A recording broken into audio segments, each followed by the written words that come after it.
안녕하세요. 제이스 이대원장 제입니다. 예. 이번 방송에서는 많은 분들이 예상을 하고 계시는 2024년도, 2025년도 미국 대학 입시는 어떻게 될지, 즉 지금 현재 11학년도, 11학년 2학기를 마무리 짓고 있는 현재 11학년들이 마주하게 될, 그러니까 올 가을 9월부터 이제 11월 1일 날 조기 전형에 마감이 되는 학생들은 어떤 대학 입시를 맞이하게 될지 한번 알아보도록 하겠습니다. 어, 별로 그렇게 좋은 얘기는 아니에요. 보시다시피 월스트리트저널에서 뭐라 그랬냐면 올해 most confusing, chaotic college admission seasons in years. 올해 입시예요. 올해도 아주 혼돈스러웠다. 주 이유는 뭐냐면 FAFSA, Federal Financial Aid Application이 굉장히 늦게 지금 대학들에 전해지고 있죠. 그래서 그 FAFSA 그 인포메이션을 못 받은 대학들은 지금 심지어 그 합격자 발표를 미루거나 혹은 합격자들이 커밋하는 데이를 5월 1일에서부터 뭐 5월 중순 혹은 6월 초까지 그 연기한 학교들이 상당히 있어요. 그다음에 뭐 테스팅 리퀘어먼트도 왔다 갔다 하고 있고 affirmative action이 지금 현재 시니어들이 처음이기 때문에 어떻게 될지 모르고 그다음에 그래서 결과적으로는 뭐다 hot mess. 굉장히 혼돈스럽다라는 얘기죠. 저희 같은 사람들이 자주 보는 inside hire 애들을 보면 a disruptive year in admissions. 근데 2024년도 마찬가지일 것 같아요. 2024년도 마찬가지일 것 같은데 그 이유들에 대해서 한번 알아보도록 할게요. 일단은 2023년도 6월에 그 연방대법원에서 밴한 affirmative action, 그다음에 ACT, SAT가 reinstate 되고 있죠. 지금 가장 최근에 UT 어스틴이 리인스테이트를 했고 주로 탑 컬리지, 그러니까 그 아이비 플러스, 아이비 11 이런 대학들에서 지금 그 ACT, SAT를 다시 요구하기 시작했고요. 그 다음에 디지털 SAT가 지난 3월 9일 날 2024년 3월 9일 날 처음 시작됐고 그다음에 레거시 애드미션이 계속 지금 밴이 되고 있고 가장 최근에 이제 버지니아가 그 밴을 했고 그다음에 이제 그 콜로라도가 2021년도인가 2022년도인가 이제 레거시 애드미션 밴을 했죠. 그래서 우리 아이들이 마주하게 될 에이션 아메리칸 입시는 어떻게 될지 한번 알아보도록 할게요. 아시다시피 2023년 6월 29일 날 스프링 코트에서 드러냈죠. Affirmative Action. Affirmative Action이 뭐냐면 인종 기반의 그 선정이에요. 학생 선정. 인종 기반을 되게 이상하게 썼네요. 다시 쓸까요? 기반. 옛날에 처음에 affirmative action이 있었을 때는 이렇게 돼 있었어요. 예를 들어서 뭐 이런 인종은 몇 퍼센트까지, 이런 인종은 몇 퍼센트, 이런 인종은 몇 퍼센트 해야 되는 쿼터가 있었는데 이제 쿼터는 없이 소수 인종들에게 특혜를 주는 affirmative action인데 일부 대학들에서는 하고 있고 일부 대학들에서는 이미 예전부터 안 하고 있는 대학이 있었고 근데 그 연방대법원에서 affirmative action을 어, 이 위헌이다 판결을 냈기 때문에 대부분의 대학들, 어퍼머티브 액션을 선택하고 있었던 대학들에서도 이거를 하기는 부담스럽겠지요. 그래서 레이스 컨셔스 어드미션은 이제는 못하게 됐다. 엔딩이다. 그렇고 다음은 버지니아 얘기. 그렇죠. 레거시 어드미션 밴. 계속 이제 밴 못하게 한다. 뭐 이런 얘기죠. 레거시 어드미션. 레거시 어드미션은 저번에 다른 그 방송에서도 말씀드린 바와 같이 그 대학의 기여한 자, 대학의 기여가 중요해요. 단순히 뭐 우리 엄마 아빠가 어느 대학을 나왔고 뭐 그다음에 뭐 다니고 있고 형이 다니고 있고 이런 건 별로 중요하지 않고요. 대학에 기여한 사람들의 자녀들. 그래서 이 주립대학에서 레거시 애드미션을 폐지하고 못하게 하는 데서 상당히 크게 부담이 돼요. 그러면 아무래도 우리 대학에 들어오는 기부금이 적어질 테니 그런 부분은 조금 부담이 되기는 하는 것 같아요. 그래서 레거시 애드미션은 콜로라도가 첫 번째였던 것 같고요. 그다음에 두 번째가 이제 버지니아 밴을 하게 됐고. SAT 뭐 is coming back. 뭐 SAT뿐만 아니라 ACT도 마찬가지죠. ACT coming back. Some colleges고 stressing everyone out. 이게 stress out 워싱턴 포스트의 기사인데 이 워싱턴 포스트의 기사를 읽어보면 스트레스 아웃을 하는 게 시험을 봐야 되는 스트레스가 아니고요. 학교마다 달라서 대학마다 다른 상이한 그 입시 요강 때문에 대학마다 다른 입시 요강 때문에 스트레스를 받는다라는 기사의 논지예요. 학생들뿐만 아니라 parents, college admission consultant 저희 같은 사람들도 스트레스를 받고 있어요. 사실은 왜 나중에 말씀을 드리겠지만 중간에 하나씩 박혀 있으니까 이게 랭킹별로 박혀 있으니까 세이프티 지정하기도 그렇고 리치 지정하기도 그렇고 되게 어려워요. 그다음에 highly selective colleges는 reinstating the SAT. 뭐 브라운, 예일, MIT, 다트머스 이런 Ivy 플러스 MIT는 Ivy는 아니지만 보통 Ivy 11이나 Ivy 플러스라 그러죠. 그다음에 뭐 조지아텍, 조지타운, 퍼듀, UT 어스틴 이런 대학들이 올해 발표를 하거나 작년에 발표를 하거나 이제 SAT로 돌아가고 있고 그렇기 때문에 일단은 목표 대학을 준비를 하고 있다가 옵셔널로 준비를 하고 있다가 벼락 맞은 친구들도 있어요. 그다음에 디지털 SAT. 이 디지털 SAT는 할 말이 되게 많죠. 디지털 SAT. 실제로 처음으로 3월 9일 미국에서 전미 최초로 디지털 SAT가 실시가 됐는데 이야기가 말이 굉장히 많아요. 그래서 저도 이 방송 이거를 했죠. 최악의 SAT math다. 말씀을 드리자면 페이퍼 펜슬 SAT에서 항상 800점을 받던 저희 학생이 있어요. 근데 수학에서 800점을 받던 학생이 있는데 이 친구가 영어 점수가 살짝 모자라서 디지털 SAT까지 봤어요.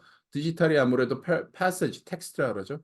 하나당 문제가 하나니 너한테는 훨씬 유리할 거라 보라 그랬는데 영어는 괜찮았는데 아직 점수가 안 나오긴 했지만 영어는 괜찮았는데 이 친구가 디지털 SAT에서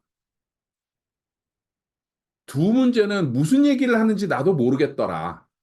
여태까지 한 세 번 시험을 봤는데 세 번 다 800점을 받은 친구가 두 문제는 내가 무슨 얘기 하는지 모르겠더라. ACT, SAT를 같이 공부했는데 ACT에서도 본 적이 없고 SAT에서도 본 적이 없는 유형이 나왔다. 그렇게 얘기를 하더라고요. 그러니 이게 아무래도 페이퍼 펜슬 SAT를 보낸 같은 학생이 디지털 SAT에서 다른 점수를 받으면 난리가 나겠죠. 왜 그러냐면 이 학생이 올해 가을에 대학을 지원할 거잖아요. 대학을 지원할 건데 페이퍼 펜슬 SAT에서 영어 점수가 한 1, 20점 모자라서 디지털 SAT를 봤더니 뭐 이거는 수학을 두 문제를까 모르는 문제가 나왔다. 이렇게 되면 어떤 시험 점수를 선택해야 되는지 디지털 SAT만을 노리고 페이퍼 펜슬 SAT를 지금 현대까지 안 본 11학년 학생들은 어떻게 될지 혼란이 가중되게 돼 있죠. 그리고 지금 이제 언론사별로 논조가 조금씩 다르죠. LA 타임스는 에디토리얼 사설인가요? 사설에서 Why it is smart for universities to bring back the SAT requirement. 왜 SAT를 다시 요구를 하기 시작하는 것이 좋은 방향으로 바뀌는 건지에 대해서 설명을 해요. 사설에서. 무슨 얘기냐 하면 여태까지 저소득층 아이들이 ACT, SAT 점수가 낮기 때문에 ACT, SAT를 입시에서 배제해야 된다고 주장을 했었는데 그런 대학들이 SAT score가 extremely effective at predicting whether students would succeed in college. 그러니까 대학에서 공부를 잘하는 학생들을 판단하기에 SAT, ACT 스코어가 훨씬 더 좋은 판단 기준이었다라는 것을 이제 확실하게 밝혀지고 있는 거죠. 이미 올해 대학 옵셔널로 가는 학생들이 3학년인데 UT 어스틴에서 테스트를 리인스테이트 하면서 한 얘기가 옵셔널 학생들하고 SAT, ACT 점수를 낸 학생들하고 그 대학 첫 학년 첫 학기에 GPA 차가 0.83인가가 차이 난다 그랬어요. 0.83이 10점 만점이 아니고 4점 만점에 0.83 차이예요. 그러면은 거의 one letter grade 차이잖아요. 이 학생들이 A를 받으면 이 학생들은 B를 받는 거고, 이 학생들이 B를 받으면 이 학생들이 C를 받는 거예요. 엄청난 차이죠. 그렇기 때문에 3년을 해보니 3년을 해보니 대학에서 공부를 잘할 학생들을 뽑기에 찾기에 SAT가 훨씬 더 좋고, 그리고 UC University of California 시스템에서 same conclusion에 도달을 했어요. 이거는 제가 다른 유튜브에서도 그 말씀을 드렸지만 2020년 2월 달일 거예요. 이때 발표된 UC 캘리포니아 시스템의 스터디가 있어요. 테스트를 없앨 것이냐 계속 할 것이냐에 따라서 스터디가 있는데 거기서 나온 자체에서 연구한 결과가 ACT, SAT가 훨씬 더 대학에서 학생들이 공부를 잘할 건지 못할 건지를 알아볼 수 있는 좋은 판단 기준이다라고 얘기를 했음에도 불구하고 UC 시스템에서는 테스트 스코어를 refuse to consider the test scores. 아마 지금 테스트 블라인드일 거예요. 그죠? 테스트 블라인드일 거예요. 그리고 The trend toward reinstating tests in the admission makes UC leaders rethink this position. 다시 생각하게끔 하는데 이게 왜 그러냐면 지금 브라운이나 예일에서 그리고 MIT도 마찬가지예요. 2022년도에 발표하는 MIT 브라운 예일에서 항상 하는 얘기가 뭐냐면 SAT 점수가 저소득층 공부 잘하는 학생들을 판별하기가 훨씬 더 수월했다라고 얘기를 하고 있어요. 그리고 스탠포드 유니버시티에서 연구를 했는데 컬리지 어플리케이션 에세이를 돈 많은 집 학생들이 훨씬 더 잘 쓰더라. 근데 테스트 스코어는 뺐고 get rid of 했고 에세이는 keep 했다. 그렇기 때문에 비판을 계속 받고 있어요. 하지만 이게 어떻게 보면 진영 싸움이 돼가고 있기 때문에 저희 같은 사람들한테는 계속 혼란이 가중되고 있어요. 내 얘기만 맞고 네 얘기는 틀리다라고 주장하는 사람들이 너무 많이 늘어나고 있기 때문에 저희 같은 사람들 그리고 학부모님들 아이들을 대학에 보내야 되는 학부모님들 그다음에 학생들의 혼란이 가중되고 있죠. 지금 뉴욕타임즈에서 3월 14일 날 지난주에 나온 신문 기사예요. No, SAT is not racist. 인종차별주의자가 아니다라는 얘기예요. 이 오피니언, 이 사설, 이 기고죠. 이 오피니언, 이 기고문을 쓴 이분은 그 컬럼비아 유니버시티의 부교수님이라고 하더라고요. 이분이 또 흑인이에요. 해보니 SAT가 자기하고 같은 피부색의 학생들한테 훨씬 더 도움이 되더라. 훨씬 더 도움이 되더라. 저소득층 자녀들 중에 공부를 잘하는 학생들을 뽑기에 더 도움이 되더라. 이렇게 얘기를 하고 있는 그 오피니언, 기고문이 실렸고요. 그리고 저번에 말씀드린 것처럼 일부 신문에서는 계속 ACT, SAT는 그 폐지돼야 된다라고 주장하시는 분들도 많아요. 왜 그러냐면 돈 많은 학생들, 돈 많은 가정의 학생들이 훨씬 더 잘하고 있기 때문에. 근데 보시다시피 에세이도 그렇고 GPA도 고소득층 학생들의 그 GPA가 높고 그다음에 엑스트라 커리큘럼은 말할 것도 없어요. 그런데 ACT, SAT만 지금 타겟이 되고 있죠. 그리고 해보니 ACT, SAT가 대학에서 공부를 잘하는 학생들을 선발하는 데 훨씬 더 도움이 되더라는 얘기고요. 그래서 요 세 가지 때문에 올해 2024 가을에 대학을 지원한 2025 입시가 혼란이 올 거다. 저희 같은 사람들도 지금 아이들의 대학을 골라주는데 혼란이 오는데 당연하겠죠. 그래서 에이션 아메리칸의 입시는 어떨 거냐? 이게 그 아주 유명한 과학 잡지 네이처라고요. 아주 유명한 과학 잡지 네이처에 실린 논문이에요. 2024년도 2월 23일 날 나온 논문인데 이 논문을 제가 열심히 읽었어요.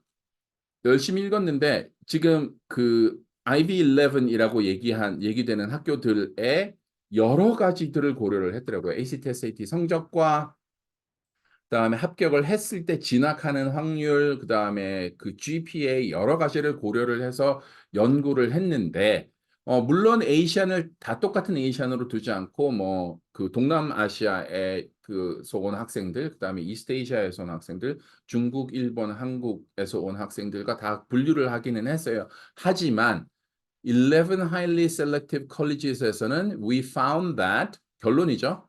Asian American students were less likely to ultimately attend one of those schools than white students with compatible academic credentials and then extracurricular activities. 무슨 얘기냐면 비슷한 내용의 공부, 그다음에 extracurricular activity를 갖고 있다 하더라도 에이시안 아메리칸 학생들은 백인 학생들에 비해서 탑 11, 아이비 11이라 불리는 대학에 attend, 그러니까 합격이라고 얘기를 안 하고 attend라고 얘기를 했어요. 다니기가 안 쉽다라고 얘기를 하는 거예요. 그래 무슨 얘기냐면 흔히 저희가 하는 얘기 있잖아요. 에이시안 아메리칸 대학 입시는 백인에 비해서 월등하게 힘들다. 그거를 지금 논문으로 밝혀놓은 거예요. 여러 가지 팩트들을 고려를 해서. 그렇기 때문에 뭐 올해 입시가 혼란하다 하더라도 에이시안 아메리칸의 입시는 여전히 계속 곤란할 거고 여전히 계속 어려울 거다. 그렇기 때문에 올해도 쉬운 입시는 아닐 거고 원하는 대학에 합격하기 위해서는 조금 더 노력을 해야 할 거다. 그리고 요거는 이제 그 논외로 말씀을 드리자면 IV 11, 뭐 IV 플러스 이거는 누구도 정해준 게 아니고 그냥 일반적으로 통용되는 얘기인데 보통 여기까지 노스웨스턴까지를 보통 IV 플러스라고 하고 뭐 여기까지를 IV11이라고 하는 것 같아요. 뭐 그렇게 얘기를 일반적으로 하는 것 같아요. 일반적으로 하는 것 같고 이 여기서는 이제 그 IV11을 주로 가지고 연구를 했는데 어, 아시안 아메리칸 학생들의 미국 입시, 특히 최상위권 대학들의 입시는 백인 학생들에 비해서 월등히 힘들다라는 게 결론이고요. 그렇기 때문에 그 학부모님들께서 그 정보에 굉장히 밝으셔야 돼요. 정보에 굉장히 밝으셔야 되고 그리고 뭐 ACT, SAT 점수 없이 테스트 옵셔널에만 기댈 수 있을까? 이게 탑 1%의 ACT, SAT 성적이 뭐 35, 36이고 여기는 그다음에 뭐 1570에서부터 1600점까지라고 보면 1600점까지라고 보면 요거를 빼고 옵셔널로 가게 되면 엑스트라 커리큘러 액티비티도 이 정도는 돼야죠. 그죠? 나중에 하버드 입시를 가지고 한번 숫자를 가지고 비교를 해 볼게요. 왜 그렇게 되는지. 뭐 그렇지만 일단은 그렇고요. 그다음에 이게 제가 그 미 중서부 그다음에 시카고 교차로에 매주 한 번씩 쓰는 칼럼이고 이게 지난주 목요일 날 나온 칼럼인데 저희 웹사이트 오시면 여기 jzdu.com으로 오시면 보실 수 있고요. 예, 아시다시피 다 주립대학 교수도 했고 대치동에서 ACT, SAT 특강도 했고 주립대학 교수를 제가 15년을 했어요. 아마 그다음에 대치동에서 ACT, SAT 특강도 했고 했는데 이 대학 교수 경험, 그다음에 대치동에서 강사한 경험, 그리고 제가 미국에서 아이들을 가르친 오랜 경험을 가지고 칼럼을 계속 쓰고 있고요. 컨설팅을 하는 칼럼을 계속 쓰고 있고 저희 웹사이트 오시면 보실 수 있고요. 그다음에 교차로 가셔서 보셔도 돼요. 저희 jaysedu.com에 오셔서 댓글을 남겨주시면 예, 저희가 최선을 다해서 답을 드리도록 할게요. 그리고 오늘 방송 여기서 마치도록 하겠습니다. 예, 감사합니다.